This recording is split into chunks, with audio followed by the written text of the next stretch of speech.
Hi, it's John Lightfoot here from winemastery.co and I'm with John Murphy. Hey, and also very specially, we have special waves coming across from Cyprus. We're with WineScribble. Yay! Hey guys! Hi, welcome England. And how is it in Cyprus?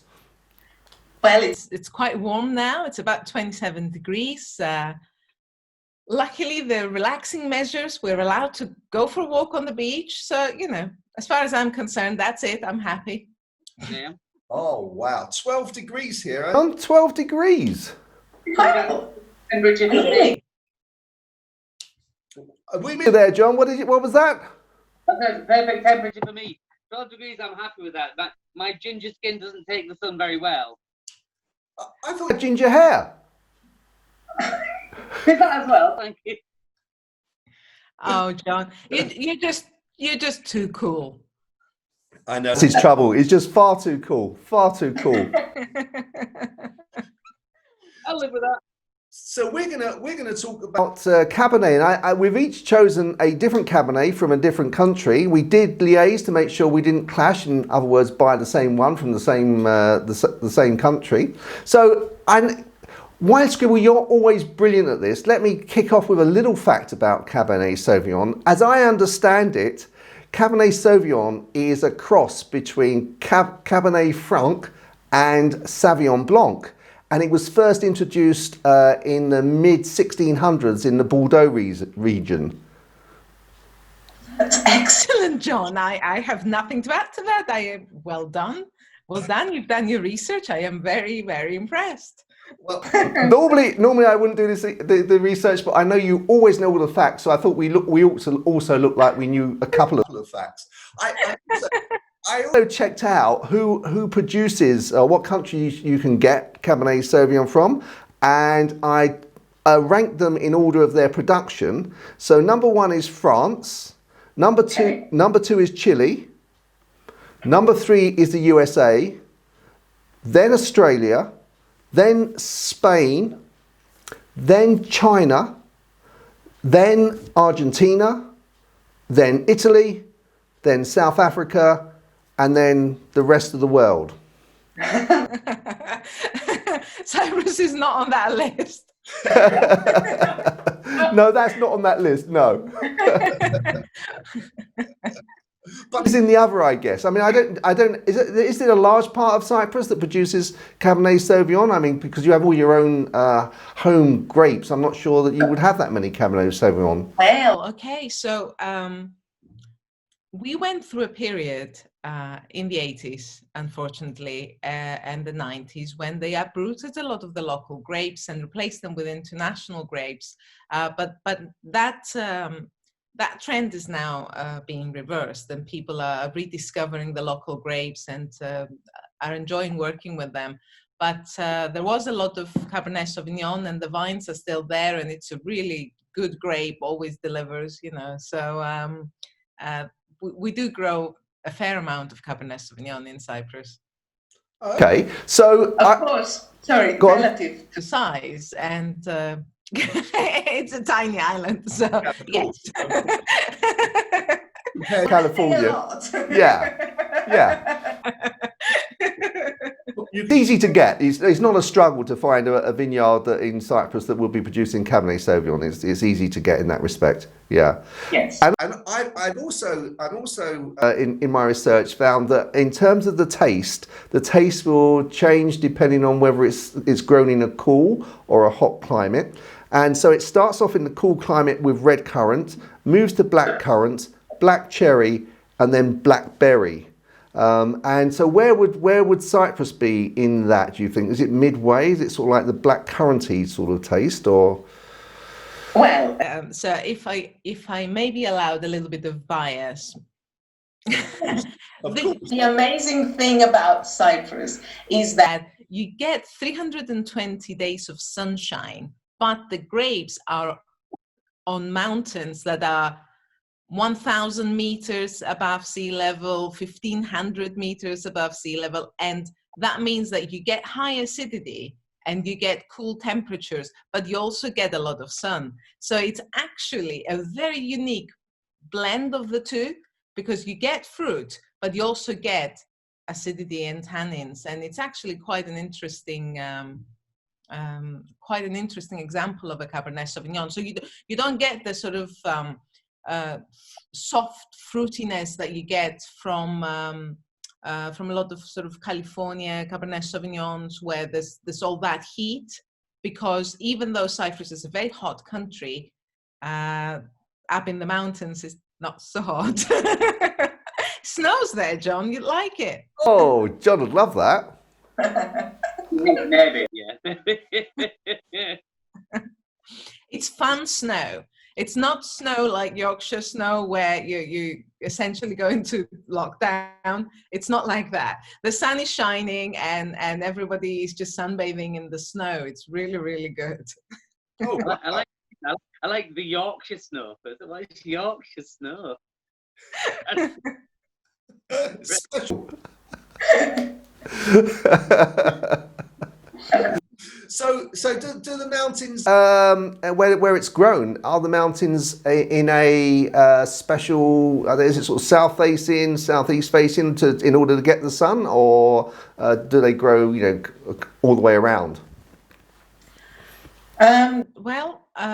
Most of our vineyards that I can visit, because of the political situation, facing west, south. Yeah, so it's on the south, it's on the southern side of the mountain, and on the west towards Paphos, and far fewer as you move east. So most of them are, the temperatures are a bit cooler on that side of the island, southwest, I say. And I guess if you've got snow, then irrigation isn't a problem.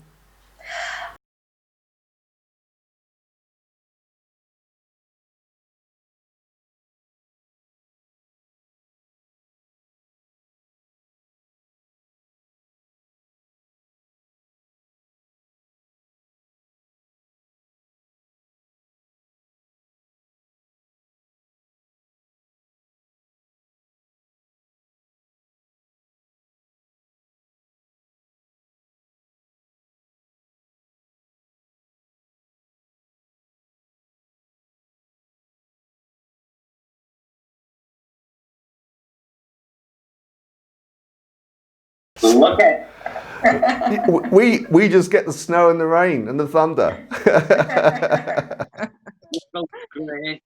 Live with that. It's a constant living with that. Just don't want you to be in the sun, do we? No. So what is Cyprus like in lockdown at the moment? How are you allowed out? Are you allowed out to exercise? Right. So it went really strict. They did a couple of weeks, and then things seemed to be, the cases kept coming, and so they went quite strict for quite a while, for like a good 6 weeks. We were only allowed once a day, so you had to choose whether you were going to take a walk or go to the bank or go to a pharmacy. you just had to decide. It was one and not the other. And you had to send a text and have your ID with you. It was quite strict, but they managed to flatten the curve really, really effectively there. So now it's pretty okay now. Now we have up to 3 texts, and we're allowed to go to the beach, which is good. We're allowed to take exercise. So, but it's quite stressful, because you were going to travel, weren't you, and come and see me, John? Yeah, I was devastated that I wasn't able to come. Yeah, devastated. Well, the wineries are devastated, because now they have to sort of subtract all the amount of wine you would have drunk. It's not looking good.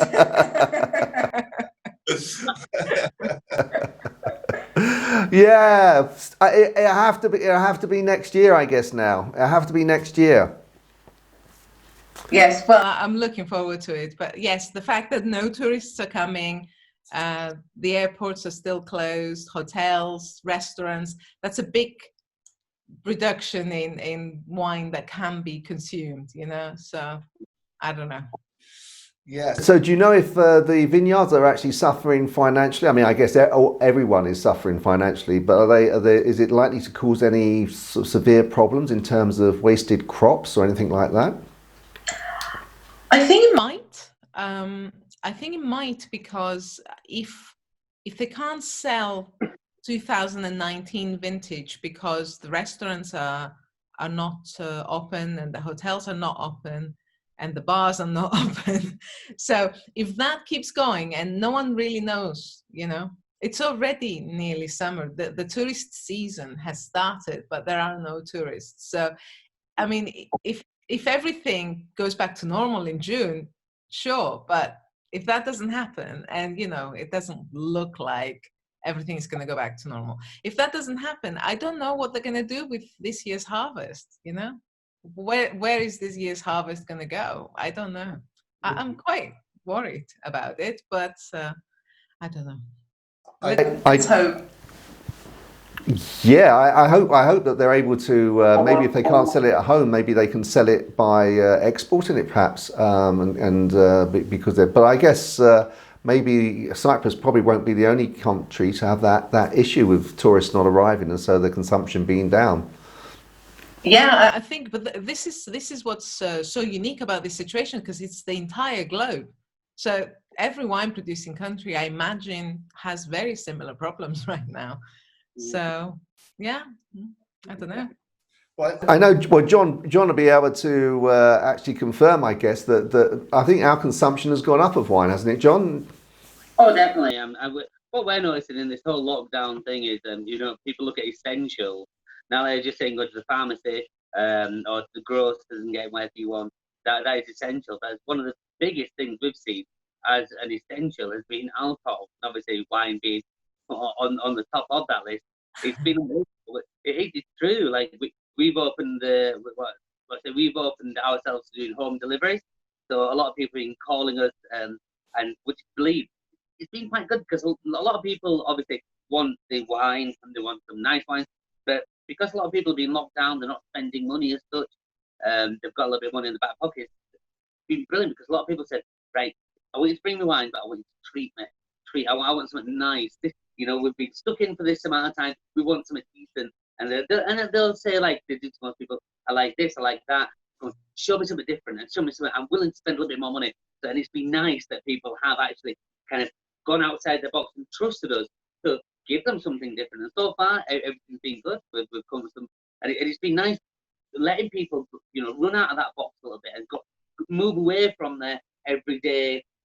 You know, because we all have everyday wines, so like we all have that wine where, you know, we'll pay up to X amount for. But these people are saying, I want to try something different. I want to go outside that, and so it has been nice in that respect. There's been a fair few folk actually going and just throwing a few extra quid at a bottle of wine, and surprising themselves as well.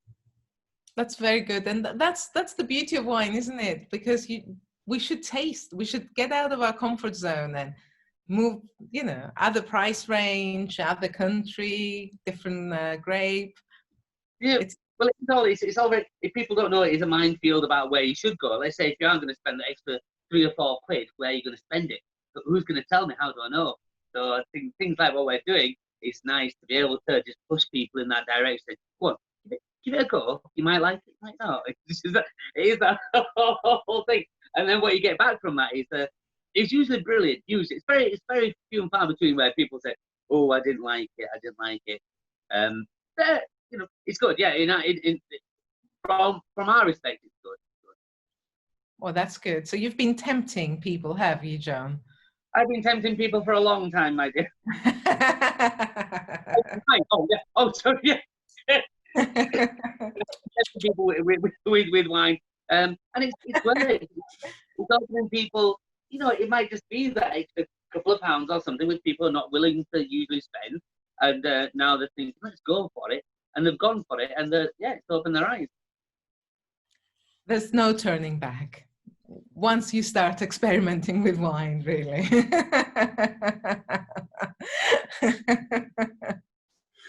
You're very right. There's no turning back, because when you have actually got that wine, which we've spoken about many, many times, like that one that you will absolutely, how does it go, John? You love. So once you found that wine that you love, which might only be another pound or two extra than what you're already spending. Once you found it, there is, like you said, there's no going back to that one that you were just buying, because we're on offer. We'll just get this, we'll put it in the trolley. But then you found that wine, think, hang on, why am I drinking that when this is just a pound more expensive? This is delicious. This is something I could drink all day long. Whereas that, just drinking just for the sake of drinking. I have found during my journey, I love it. So I have found that tastes change also. So the more wines you taste, the more your taste evolves, and you want more challenging wines. But you have to go through the easygoing fruity wines, and then you start seeking more challenge. You start saying, oh, I want something a little bit more challenging. Of course you do, but as you said that, we all have to go through this, like you say, and I'm not putting anybody down and said, supermarket wines where you're tasting some fairly generic wines, then your taste buds become like you say, a little bit more discerning. You are looking for the little nuances in there, which actually appeal to you. That it might be just a tiny little thing. It might just be how much more raspberry that's got in, or how much more fruit that's got in, and how much drier that one is. But there are so many levels or so many different ways for each wine to taste, or each, like we're still with this evening we're doing Cabernet Sauvignon, and there's going to be so many different styles of a Cabernet Sauvignon, and so many different ones which will appeal to one person but not so much to the other. And then that's where it becomes very personal and very it becomes just personal. It becomes something that you want to do, how you're touching on it. But also it's an experience which is, you can then have, like with friends. I've got many friends who would dislike such wine. I would like it, and you would then like, so why do you like it and why don't I like it? What are you fancying in there? Is it the fruit in there? Is it the dryness? What? It's good. Yes, I mean, there's never a dull conversation if people are sharing wine. Never. No. This is how we're getting away with this.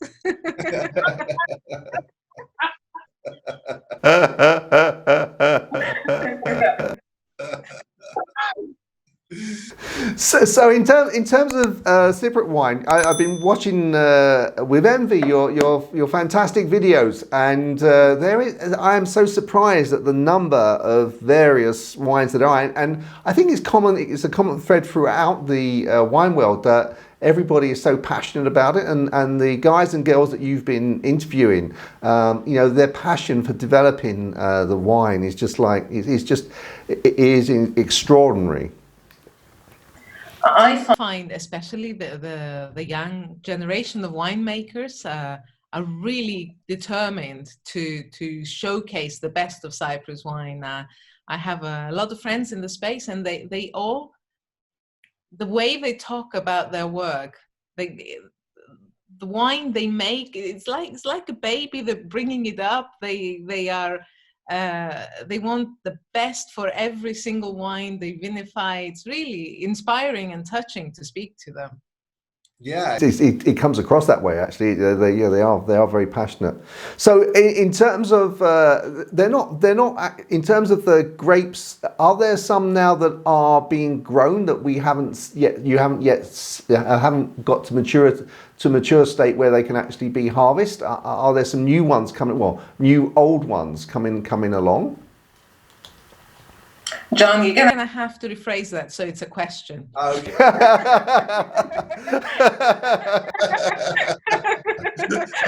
Let's try again.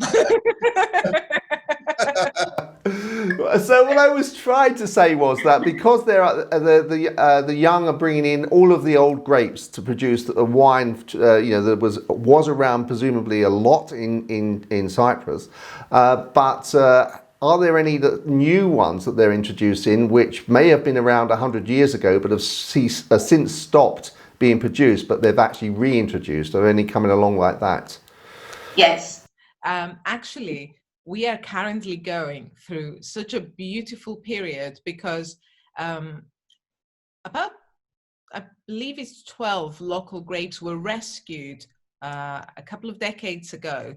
and they were preserved, but not really. Nobody was really working them. And now all these new wines are coming into the market, and they are beautiful, unique grapes. And they're ancient, but they're just rediscovered now. And it's so exciting because they are new, they are different. And, you know, I find this is true.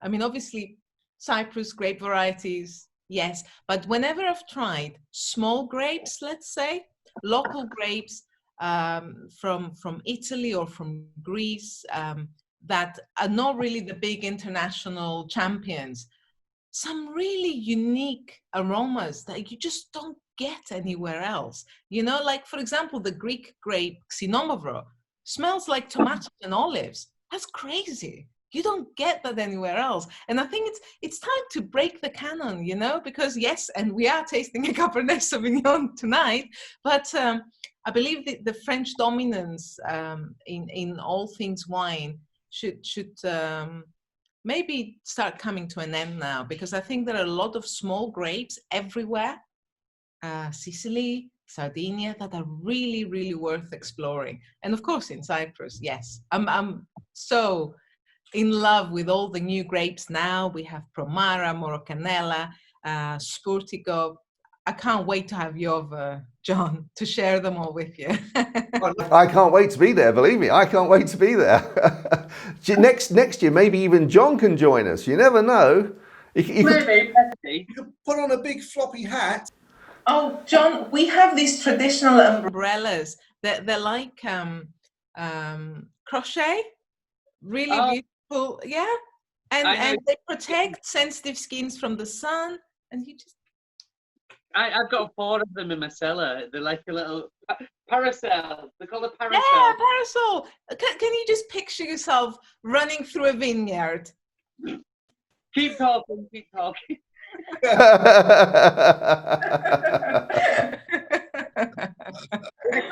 And I can.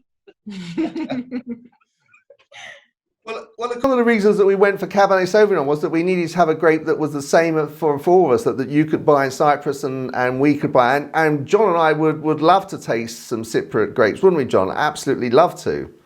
Indeed, yeah, of course.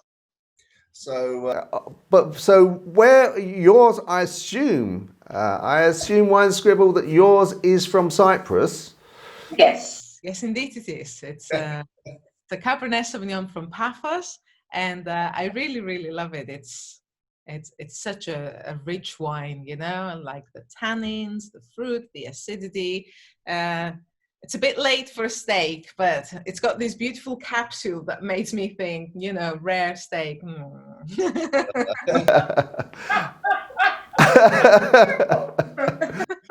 it looks like it's won an award because there was like a little disc on the side of the label there.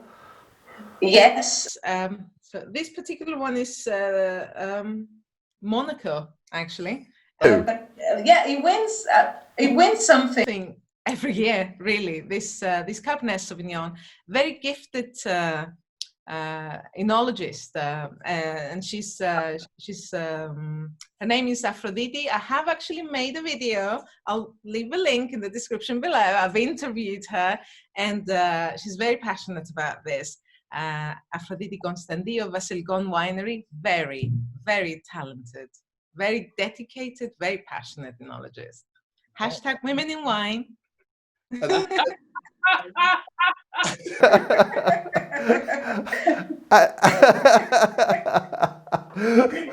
Like a bath. Well, yeah, I can see you getting excited. No, women in wine, I don't mean like a bathtub full of wine. Oh. Women actually sinking. No, do you not mean that? Into a bathtub of wine. That would be fun. And you said the name of the vineyard was called the name of the vineyard again? Basilikon. It means royal because hundreds of years ago, when we still had kings, they really enjoyed the vineyards there. The particular grapes and the wines produced in that region were favorites with royalty. So that is the royal vineyard and it's called Vasilikon, and the winery is called Vasilikon. Oh, And they own a vineyard called Vasilikon. It's quite a historical little area for wine there. excellent. Yeah, it sounds beautiful. Wow. Another one to look at, when next year. One to look at next year. I know. You're about to get on the plane. And they cancelled flying for everybody on the planet, John. I know. I hope it wasn't me. I hope it wasn't me. I don't know. Hey ho. Anyway, I guess I console myself that there are people obviously that are suffering significantly because of the virus. So our thoughts go out to them. Hope all well, and also all the health workers that are doing so much in terms of fighting and keeping everyone fit and well. Thank you very much. So we have a tradition now in the UK where on Thursday evenings we at 6 o'clock we clap hands. Everyone just comes out of their house and just claps to show our support of our healthcare workers. Are you doing anything like that in Cyprus? Well, I've been self-isolating, so I didn't hear anything about that. We are all very, very grateful, I'm sure. It's incredible what they go through, because a lot of the new cases are always health workers. Like the biggest portion of the newly diagnosed are always people who work in hospitals. It's incredible what's going on now. Like, I mean, would you believe it if someone predicted it? No. No, I wouldn't have believed it if someone said, that the whole country's the whole world's going to lock down and nobody's going to be allowed outside. I just would have thought, no, that's science fiction. That can't happen. The whole planet. It's crazy. Yeah, absolutely. Hey ho. Hey ho. Hopefully we'll be out of it. The light's at the end of the tunnel, hopefully, and we'll be out of it soon. So fingers crossed. Fingers crossed. In the meantime, John, you're tempting people to try new wines, so that is a silver lining I am happy with. I'm more than happy with it as well. We're just living in very odd times, aren't we? Very, very odd times. I think we've all adapted to the odd times, and I think a lot more people are drinking as well. I think alcohol is so, I don't know, long may it continue.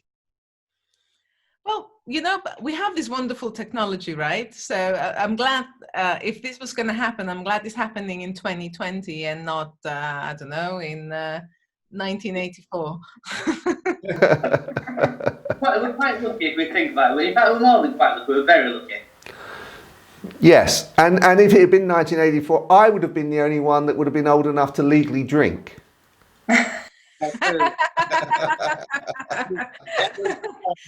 I'm going to let that run without comment because I want people to think I am that young. You and me both. Okay, so it seems like a good place to stop. In the second part of this episode, we'll be actually tasting the 3 Cabernet Sauvignons from California in the USA, Australia and Cyprus. If you haven't already, please don't forget to subscribe. Please give us a thumbs up. That'll help other viewers find us on the channel. And we look forward to seeing you in the next episode. Until then, chin chin.